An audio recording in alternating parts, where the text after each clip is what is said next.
এই উগ্রবাদী ইসকন এরা কিন্তু বাংলাদেশের প্রোডাক্ট না, এরা হলো যুক্তরাষ্ট্রের প্রোডাক্ট। সারা বিশ্বের বিভিন্ন দেশে এদেরকে নিষিদ্ধ করে দেওয়া হয়েছে এদের উগ্রতার কারণে।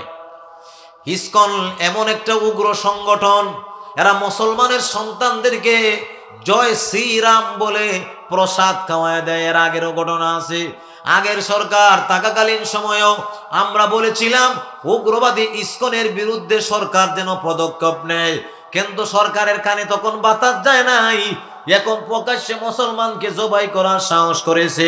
যদি এদের বিরুদ্ধে এখনো পদক্ষেপ না নেয়, আগামী বছরে আরো কঠিন থেকে কঠিন জঙ্গি এরা হবে, এরা বড় সন্ত্রাসী হবে, এরা বড় আকারের এই দেশে জঙ্গি হবে, উগ্র হবে, এই দেশে মানুষকে তারা হত্যা করবে। আপনারা দেখেছেন বৈষম্য বিরোধী ছাত্র আন্দোলনের যেই সমস্ত নেতারা আছে, এর মধ্যে একজন হলো সার্জিস আলম, আরেকজন হলো হাসনাত আব্দুল্লাহ। এরা দুইজন চট্টগ্রামে যখন মাত্র আলিফের কবর জিয়ারত জানাজার পরে আসতেছিলেন, এদেরকে লক্ষ্য করে পর্যন্ত ট্রাক দিয়া হামলা করা হয়েছে এদের গাড়ির উপরে। আমি পরিষ্কার ভাষায় বলতে চাই, বৈষম্য বিরোধী ছাত্র আন্দোলনের আমাদের আগামী দিনের দেশের রত্ন হাসনাত আব্দুল্লাহ এবং সার্জিস আলমের গাড়িতে যারা আক্রমণ করেছে, তাদেরকে হত্যার ভিন্ন চক্রান্ত নিয়ে যারা তাদের গাড়িতে ট্রাক চাপা দিয়েছে, অনতিবিলম্বে এদেরকে গ্রেফতার করে দৃষ্টান্তমূলক শাস্তি দিতে হবে। জোরে বলেন কথা ঠিক কিনা? যদি এদের শাস্তি আমরা দেখতে না পাই, আগামী দিনে জনতা সিদ্ধান্ত নিবে বাংলাদেশে যারা ইসকন নাম দিয়ে মুসলমান ভাইকে জবাই করেছে, এদেরকে বাংলাদেশ থেকে নাস্তানাবুদ করে দেওয়া হবে। ঠিক কিনা ভাইরা আমার? কথা পরিষ্কার, কথা ক্লিয়ার, একদম পরিষ্কার কথা। পদক্ষেপ আপনারা নেন, নাইলে আমরা ঘরে বসে থাকবো না। এত বড় দুঃসাহস কিভাবে হয়? এত বড় দুঃসাহস কিভাবে হয়? আমার মুসলমান আইনজীবী ভাইকে নির্মমভাবে জবাই করে হত্যা করা হয়েছে। আমরা বলতে চাই, অনতিবিলম্বে বাংলাদেশে ইসকন নামক জঙ্গি সংগঠনের কার্যক্রম সরকারিভাবে বন্ধ ঘোষণা করতে হবে। কথা বলেন ঠিক কিনা? নামক উগ্র সংগঠনকে বাংলাদেশ থেকে নিষিদ্ধ করতে হবে। কারা কারা রাজি আছেন? দুই হাত তুলে আল্লাহকে দেখায় দেই। ভাইরা আমার, এটা পরিষ্কার কথা। আমরা একবারে পরিষ্কার করে বলতে চাই, আমাদের এই সোনার বাংলাদেশে তিনটা দাবি পরিষ্কার করে। দাবি এক নম্বরের দাবি, আমরা শেখ হাসিনার বিগত 16 অথবা 15 বছর পর্যন্ত ওলামায়ে কেরাম টেকনাফ থেকে তেতুলিয়া, রূপসা থেকে পাতুরিয়া, যতটুকু জায়গা রয়েছে সব জায়গায় আনাচে কানাচে বক্তব্যতে আমরা বলেছি আখেরি জামানার নবীর পরে আর কোন নবী নাই। কথা বলেন। কিন্তু আমরা খুব বিস্ময়ের সাথে লক্ষ্য করছি, সারা বাংলাদেশে আহমদিয়া মুসলিম জামাত নামে, মুহাম্মদিয়া মুসলিম জামাত নামে মির্জা গোলাম কাদিয়ানীর অনুসারীরা সারা বাংলাদেশে তাদের কার্যক্রম বাস্তবায়ন করছে। আমি পরিষ্কার করে বলতে চাই, আগামী দিনে মির্জা গোলাম কাদিয়ানীকে বাংলাদেশের পার্লামেন্টে আইন বাস্তবায়ন করে কাফের ঘোষণা দেওয়া লাগবে। কথা বলুন ঠিক কিনা? দুই নম্বরের দাবিটা হচ্ছে পরিষ্কার, যারা আমার আপনার নবীর আকাশচুম্বী সম্মানকে ব্যঙ্গ করবে, যারা আকাশচুম্বী সম্মানের সাথে দৃষ্টতা দেখাবে, এই ধরনের গুস্তাকে রাসূলকে বাংলাদেশে ফাঁসির কাস্টে ঝুলিয়ে মৃত্যুর দণ্ড নিশ্চিত করতে হবে। জোরে বলেন কথা ঠিক কিনা? আমার আপনার নবী যিনি দুনিয়া থেকে চলে যাওয়ার পরেও উম্মতকে বলেন নাই, এখনো রওজায়ে আতহারে বসে উম্মতের জন্য উম্মতি বলে কাঁদছেন, যিনি তার জীবনে কোনোদিন আরাম করে রাত্রের বেলা ঘুমান নাই, যিনি তার জীবনে কোনোদিন পেট ভরে খানা খান নাই, সেই কলিজার টুকরা মায়ার নবীকে নিয়ে যদি কেউ ব্যঙ্গ করে, কেউ যদি তাকে গালি দেয়, তাহলে তাকে ফাঁসির কাস্টে ঝুলাতে হবে। যদি না ঝুলান, তাহলে আগামী দিনে জাতি সিদ্ধান্ত নেবে এদের কি করবে। আরো জোরে কথা ঠিক কিনা? ঠিক না? দুইটা গেল। তিন নম্বরটা হলো, বর্তমান কিছুক্ষণ আগে যেটা বললাম, এদেশে ইসকনকে বাংলাদেশ থেকে বিতাড়িত করতে হবে এবং এদেরকে নিষিদ্ধ জঙ্গি সংগঠন হিসাবে আখ্যা দিয়ে এদের সমস্ত কার্যক্রম বাংলাদেশে বাতিল বলে ঘোষণা করতে হবে।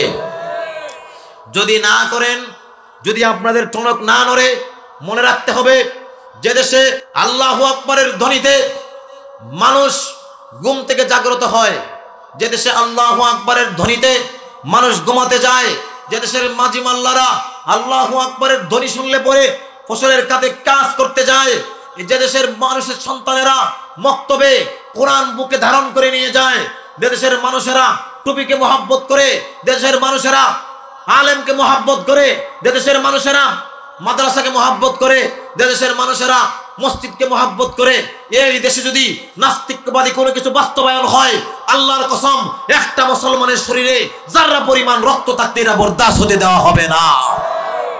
আপনারা আমার কথায় একমত আছেন তো? এই তিন দাবি শুধু আমার না, আপনাদের সকলের।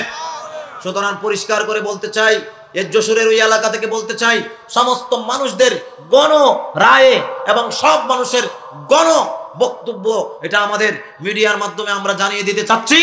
এই দাবিগুলো যদি বাস্তবায়ন না করেন তাহলে আপনাদেরও ক্ষমতা এরকম নড়তে থাকবে। কথা কোন ঠিক কিনা? ঠিক না? এদেশের মানুষের সংখ্যাগরিষ্ঠের অবস্থান বোঝার চেষ্টা করুন। আরেকটি কথা পরিষ্কার করে বলতে চাই, এদেশে হিন্দুরা অনেক আগে থেকেই ছিল, এখনো আছে কিনা? আমাদের কোনো নিষেধ আছে? কোনো নিষেধ নাই, তার ধর্ম সে পালন করবে, আমরা আমাদের ধর্ম পালন করি। আপনারা জানেন এই দেশে আমাদের যে দৃষ্টান্ত, হাটহাজারী মাদ্রাসার পাশেই হলো মন্দির আছে হিন্দুদের। সারা বাংলাদেশের সবচেয়ে বড় মাদ্রাসা হাটহাজারী, তার পাশে হিন্দুদের বড় মাদ্রাসা আছে, এক মন্দির আছে। ওই মন্দিরে আজও পর্যন্ত এদের মাহবুদের, এদের আল্লাহ যে দাবি করে মন্দির, কালী, দুর্গা, এই সমস্ত যা আছে আজও পর্যন্ত তাদের মূর্তিকে ক্ষতি করেছে এমন কোন নজির আপনাদের জানা আছে? কথা বলেন না।